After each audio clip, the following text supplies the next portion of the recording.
9వ రోజు పారాయణము. సప్తదశాధ్యాయము. పూర్వోక్త ఉద్భూత పురుషునికి అంగీరసుడిలా ఉపదేశిస్తున్నాడు. నాయనా, ఒకప్పుడు కైలాసములో పార్వతీదేవికి శివుడు చెప్పిన విషయాలనే నీకిప్పుడు చెప్పబోతున్నాను, శ్రద్ధగా విను. ఉద్భూత పురుషునకు అంగీరసుడు చేసిన ఆత్మజ్ఞానబోధ. కర్మబంధశ్చ ముక్తిశ్చ కార్యం కారణమేవ చ. స్థూల సూక్ష్మం తదా ద్వంద్వ సంబంధో దేహాముచ్యతే. కర్మబంధము, ముక్తికార్యము, కారణము స్థూల సూక్ష్మము. ఈ ద్వంద్వ సంబంధితమే దేహమనబడుతుంది. అత్రబ్రూమ సమాధానం కోన్యోజీవస్త్వమేవహి స్వయం వృచ్చ సీమాంకో రెండు హంబ్రహ్మైవాస్మి న సంశయ. జీవుడంటే వేరెవరూ కాదు, నీవే. అప్పుడు నేనెవర్ని అని నిన్ను నువ్వే ప్రశ్నించుకుంటే నేనే బ్రాహ్మణై ఉన్నాను. ఇది నిశ్చయము అనే సమాధానమే వస్తుంది. పురుషువాచ, అంగీరాస, నువ్వు చెప్పిన వాక్యార్థ జ్ఞానము నాకు తట్టడం లేదు. నేనే బ్రహ్మను అనుకోవడానికైనా బ్రహ్మ అనే పదార్థమును గురించి తెలిసి ఉండాలి గదా. ఆ పదార్థ జ్ఞానము కూడా లేనివాడనైన నాకు మరింత విమర్శగా చెప్పమని కోరుతున్నాను. అంగీరస ఉవాచ, అంతఃకరణానికి, తద్వ్యాపారాలకి, బుద్ధికి సాక్షి సత్ చిత్ ఆనందరూపి అయిన పదార్థమే ఆత్మ అని తెలిసికొనుము. దేహము కుండవలె రూపాదివత్గా ఉన్న పిండశేషము ఆకాశాది పంచభూతముల వలన పుట్టినది అయిన కారణముగా ఈ శరీరము ఆత్మేతరమైనదే తప్ప ఆత్మమాత్రము కాదు. ఇదే విధముగా ఇంద్రియాలుగాని, అగోచరమైన మనస్సుగాని, అస్థిరమైన ప్రాణముగాని ఇవేమి కూడా ఆత్మ కాదు అని తెలుసుకో. దేనివలననైతే దేహింద్రియాదులన్నీ భాసమానాలవుతున్నాయో అదే ఆత్మగా తెలిసికొని ఆ ఆత్మపదార్థమే నేనై ఉన్నాను అనే విచికిత్సను పొందు. ఏ విధంగానైనా అయస్కాంతమని తాను ఇతరాలచేత ఆకర్షింపబడకుండా ఇనుమును తానాకర్షిస్తుందో అదే విధంగా తాను నిర్వికారి అయి బుద్ధ్యాదులను సైతము చలింప చేస్తున్నదే దానిని ఆత్మవాచ్యమైన నేనుగా గుర్తించు. దేని సాన్నిధ్యము వలన జడాలైన దేహింద్రియ మనః ప్రాణులు భాసమానలవుతున్నాయో అదే జనన మరణ రహితమైన ఆత్మగా భావించు. ఏదైతే నిర్వికార్తమై నిద్రాజాగ్రత్ స్వప్నాదులను, వాటి అద్వంతాలను గ్రహిస్తున్నదో అదే నేనుగా స్మరించు. ఘటాన్ని ప్రకాశింపచేసే దీపం ఘటితమైనట్లే దేహతరమై నే నబడే ఆత్మచేతనే దేహాదులన్నీ భాసమనాలవుతాయి. సమస్తము పట్ల ఏర్మడుతుండే అగోచర ప్రేమైకారమే నేనుగా తెలుసుకో. దేహింద్రియ మనః ప్రాణాహంకారాల కంటే విభిన్నమైనది జనితత్వ, అస్తిత్వ, వృద్ధిగతత్వ, పారిణామత్వ, క్షీణత్వ, నాశంగతత్వాలనే షడ్వికారాలు లేని దానివే ఆత్మగా, అదే నీవుగా. ఆ నీవే నేనుగా, నేనే నీవుగా, త్వమేవాహం గా భావించు. ఈ విధంగా త్వం నీవు అనే తచ్చబ్దార్థాన్ని పొంది తత్కారణాత్ వ్యాపించే స్వభావము వలన సాక్షాద్విధిముఖంగా తచ్చబ్దార్థాన్ని గ్రహించాలి. తత్ శబ్దానికి బ్రహ్మ అని అర్థము. అతద్వ్యవృత్తి రూపేణ సాక్షాద్విధి ముఖేన చ వేదాంతానం ప్రవృత్తి ద్విరాచార్య సుభాషితం. అతః శబ్దానికి బ్రాహ్మణమైన ప్రపంచమని అర్థం. వ్యావృత్తి అంటే ఇది కాదు, ఇది కాదు, నేతి నప్లసితి సమానము ఇది కాదు అనుకుంటూ ఒకటొకటిగా ప్రతిదానిని కొట్టిపారవేయడం అంటే. ఈ చెయ్యి బ్రహ్మ ఆత్మ కాదు, ఈ కాలు ఆత్మ బ్రహ్మ కాదు అనుకుంటూ ఇది కాకపోతే మరి అది ఏది అని ప్రశ్నించుకుంటూ పోగా మిగిలేదే బ్రహ్మ ఆత్మ అని అర్థం. ఇక సాక్షాద్ విధిముఖాత్ అంటే సత్యం జ్ఞానం అనంతం బ్రహ్మ అనే వాక్యాల ద్వారా సత్యత జ్ఞానం అందాల వల్లనే ఆత్మ నరయగలగాలని అర్థము. ఆ ఆత్మ సంసార లక్షణ వేష్టితం కాదని, సత్యమని, దృష్టిగోచరము కాడని, చీకటిని ఎరుగనిడాని లేదా చీకటికి అవతలిదని పోల్చి చెప్పడానికి వీలు లేనంతటి ఆనందమయమని, సత్య ప్రజ్ఞాది లక్షణయుతమని, పరిపూర్ణమని పూర్వోక్త సాధనల వలన తెలుసుకో. అబ్బాయి, దేనినైతే సర్వజ్ఞం పరేశం సంపూర్ణ శక్తిమంతం గా వేదాలు కీర్తిస్తున్నాయో ఆ బ్రహ్మ నేనే నని గుర్తించు. ఏది తెలుసుకుంటే అన్నీ తెలిసిపోతాయో అదే ఆత్మ, అదే నువ్వు, అదే నేను. తదనుప్రవశ్య ఇత్యాది వాక్యాల చేత జీవాత్మరూపాన జగత్ప్రవేశాము ప్రవేశిత జీవులను గురించిన నియమతృత్యము, కర్మ ఫలద్రత్వము, సర్వజీవ కారణ కర్తృత్వము దేనికైతే చెప్పబడుతూ ఉందో అదో బ్రహ్మ గా తెలుసుకో. తత్త్వమసి సమానము. తత్ అంటే బ్రహ్మ లేదా ఆత్మత్వం అంటే నువ్వే అనగా పరబ్రహ్మమని అర్థం. ఓ జిజ్ఞాసు, అద్వయానంద పరమాత్మయే ప్రత్యేగాత్మ.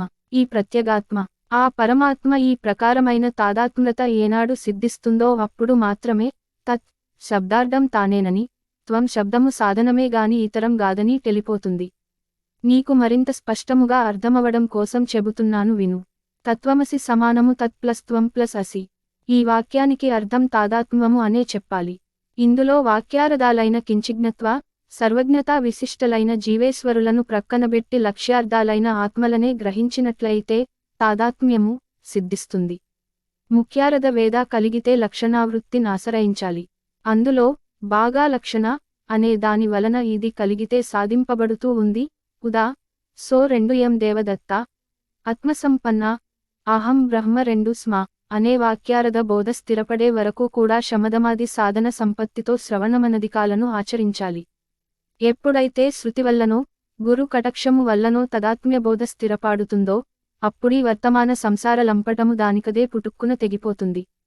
అయినా కొంతకాలము ప్రరబడ కర్మ పీడిస్తూనే ఉంటుంది. అది కూడా క్షయమవడంతో పునరావృత్తి రహితమైన స్థాయిని చేరతాము. దానినే ముక్తి మోక్షము అంటారు.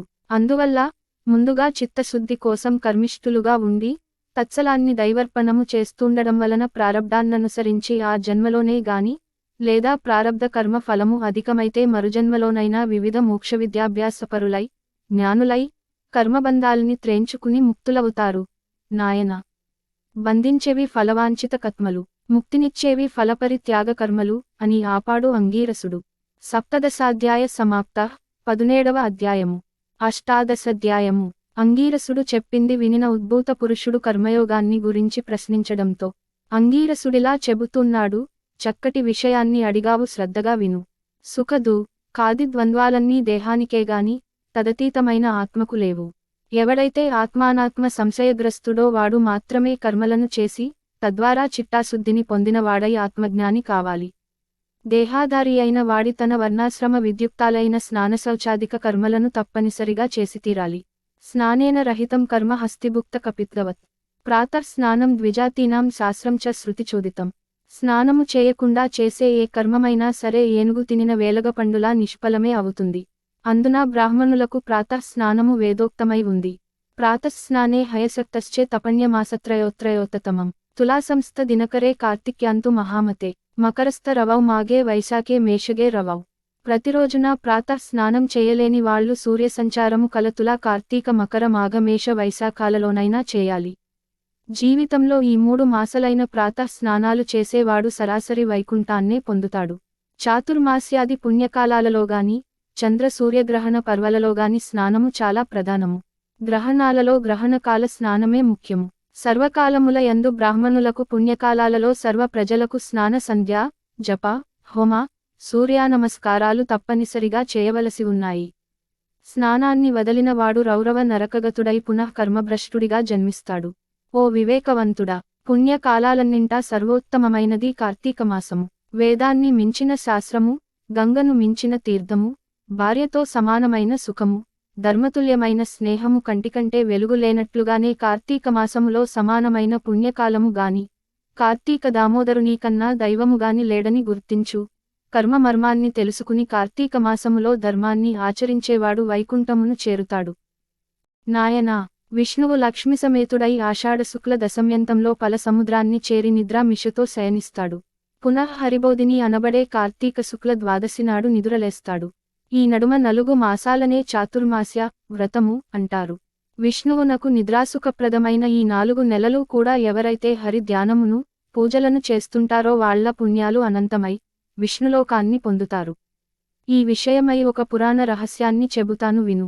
ఒకానొక కృతయుగంలో విష్ణువు లక్ష్మితో సహా వైకుంఠ సింహసనాన్ని అలంకరించి ఉండగా నారదుడక్కడకు వెళ్లి వారికి మ్రొక్కి, హే శ్రీహరి, భూలోకంలో వేదవిధులు అడుగుంటాయి. జ్ఞానులు సైతము గ్రామ్యసుఖాలను లోని పోతున్నారు.